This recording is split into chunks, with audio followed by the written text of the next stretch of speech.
Cherry May. Can you tell me about yourself? Good day, ma'am. My name is Cherry Opiniano, 34 years old from Pulumulok, South Cotabato, single. Do you have kids? No, ma'am. How many siblings do you have? I have 5 siblings, 2 brothers and 3 sisters.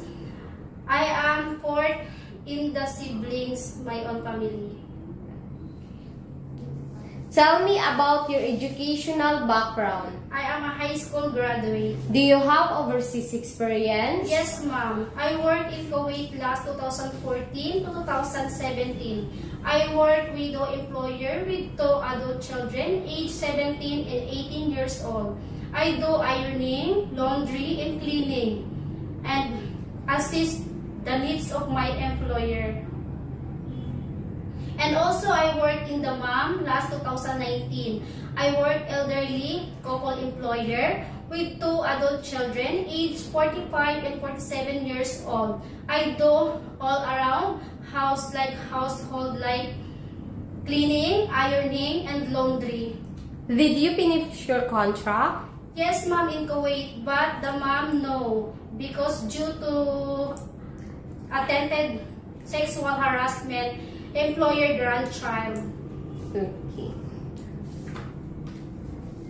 How would you describe yourself? I am hardworking, trustworthy, and honest. Do you have any tattoo?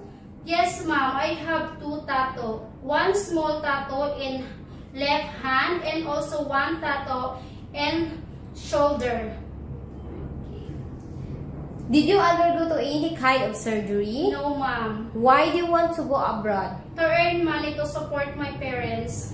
Are you willing to take care of a newborn baby? Yes, ma'am. Could you sing a nursery song? Yes, ma'am.